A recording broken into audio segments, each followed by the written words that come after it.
Hello, and welcome to the Elemental I Ching.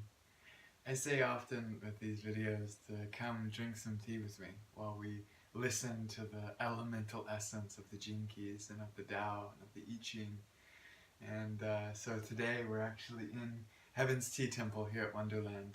And my dear teacher Po, who's collected and curated rare and wild teas from around the world and Western China, as well as art and transmission art from China and from the Tibetan Buddhist lineage and from many different lineages that come and meet in this temple of Taoist alchemy, of using the vibrational medicine of tea and the medicine of presence to cultivate greater love and compassion and inspiration, and to find the ways that the songs of the stars and of the plants can help us remember how to be human, how to be the bridge between heaven and earth. And there's so much of this encoded in Jinki 32. Today's Jinki moves from the shadow of failure to the gift of preservation, to the city of veneration. And it's in the I Ching, it was called the enduring, the constancy. And I love this word that nature is teaching us about constancy through relentless adaptivity. Relentless adaptivity with adaptation to the world. This ability for the formless nature of the true self to respond to all of the infinite forms, all of the phenomena of sensations of life as they come. Can we respond fluidly, intimately, and with adaptation to whatever occurs? And that's what I feel the gift of the transmission of living wisdom has continuously been asking of me, is can I rest and be rooted in my own sovereignty, in the enduring of consciousness, of love.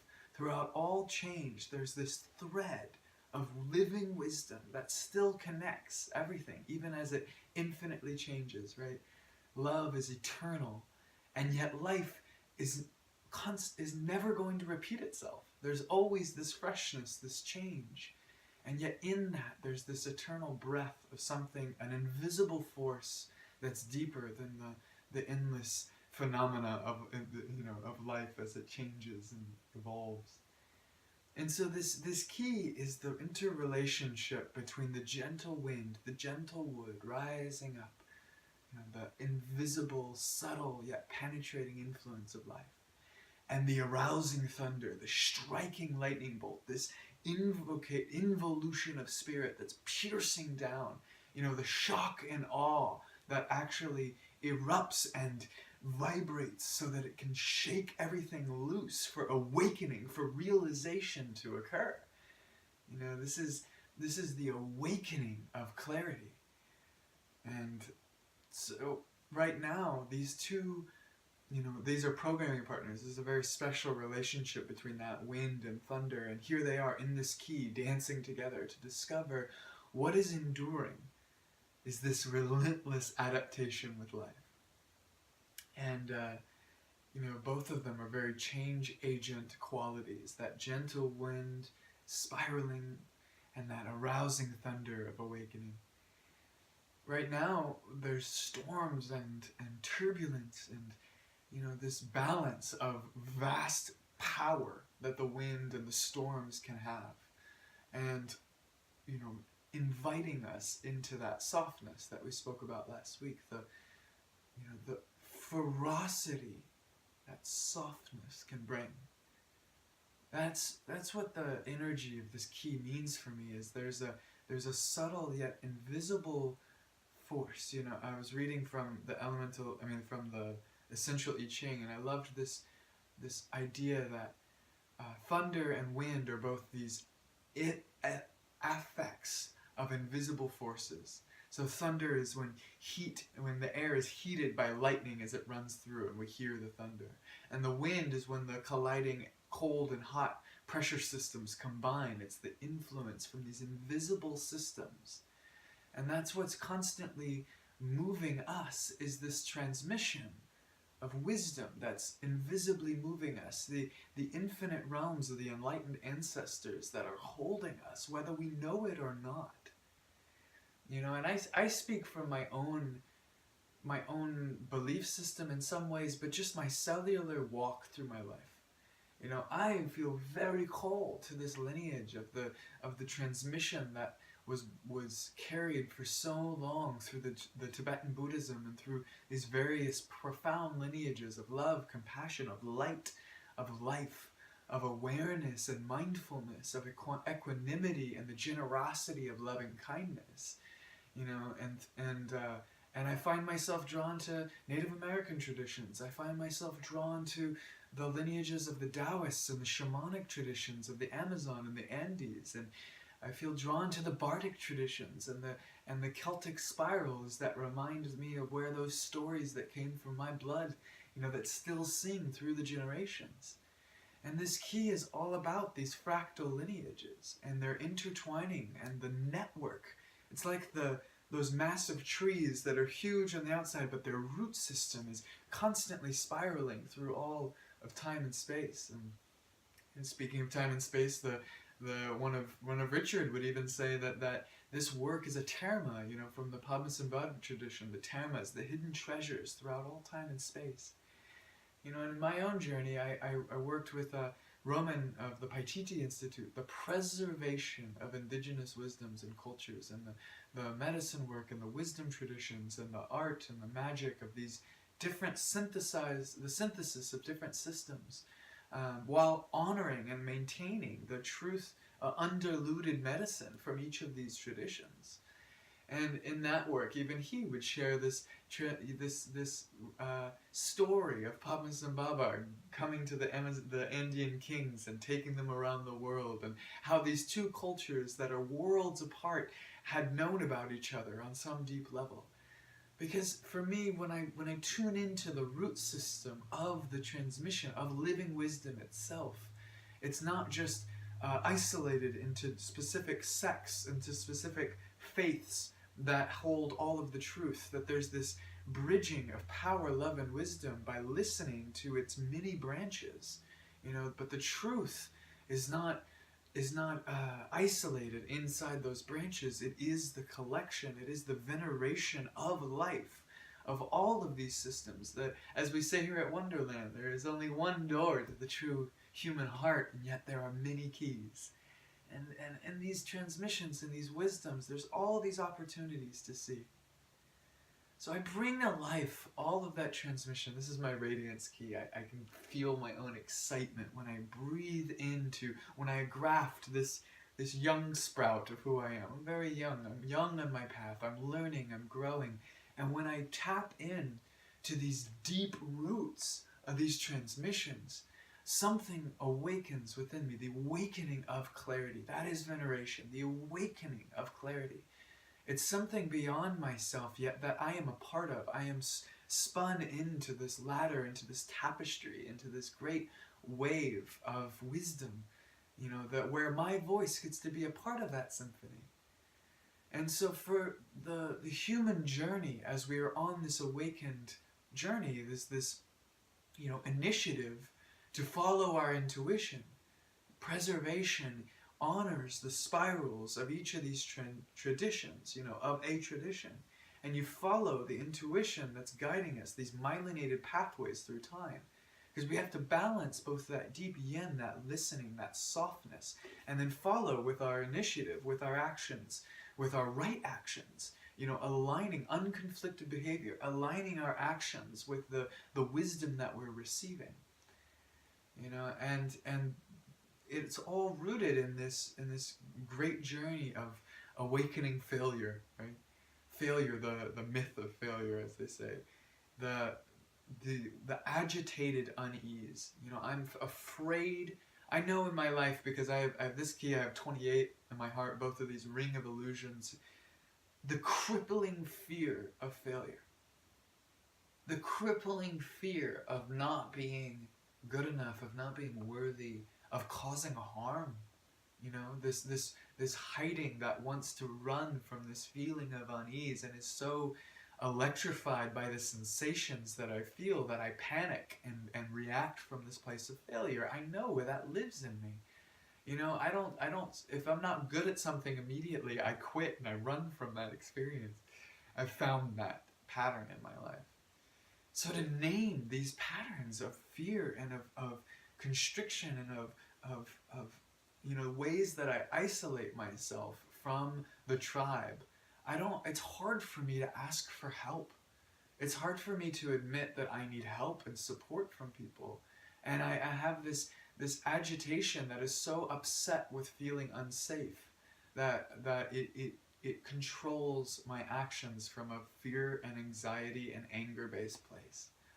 And so I either shut down into a fundamentalist tendency of being really my own being and not, you know, I have to follow the rules exactly as they are, or I get disjointed and fragmented and acting from these unsafe tendencies, you know. So relentless adaptation, relentless ability to respond to the changes of life. You know, that's why I've loved these traditions that are preserving these lines of intuition, these lines of energy for me to follow, and to learn how to pour myself into these traditions. And I'm not Chinese, I'm not you know, from Tibet, I'm not from the Amazon or the Andes or the Native American traditions.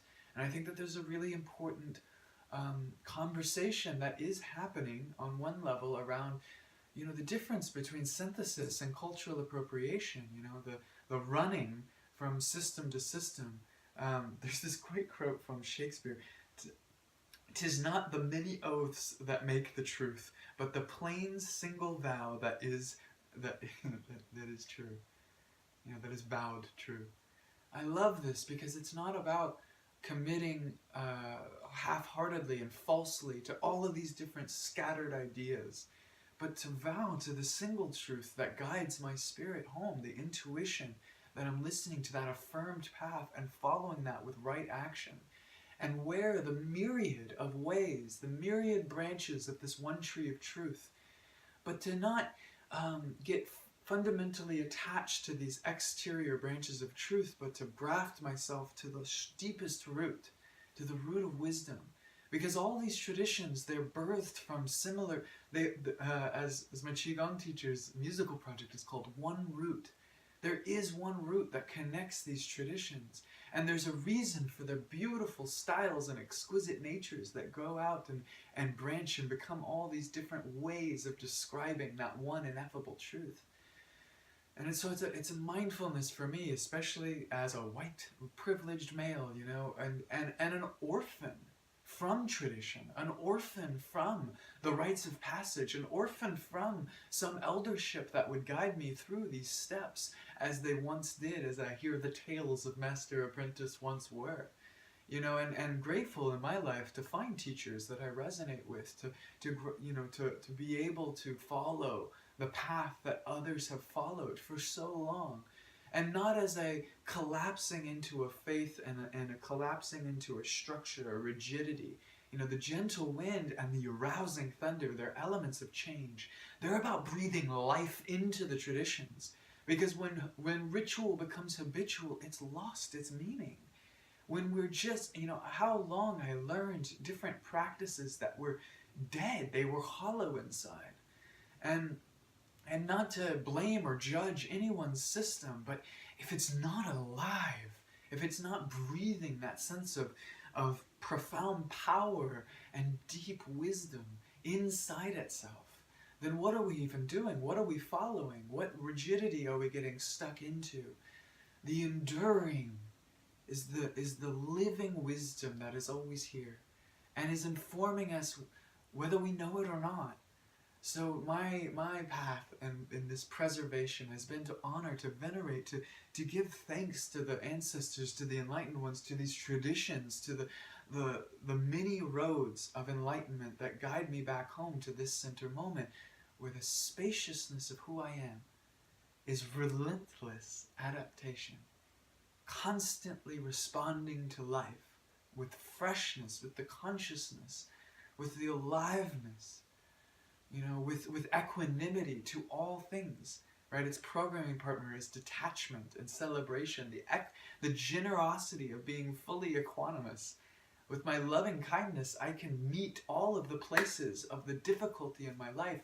Failure is just another opportunity to grow, is another lesson from the great teacher of life, is another opportunity for relentless adaptation, to constantly be spiraling with life. And when the shattering lightning bolt comes, it both destroys and nourishes that soil. It nourishes that gentle wood to grow.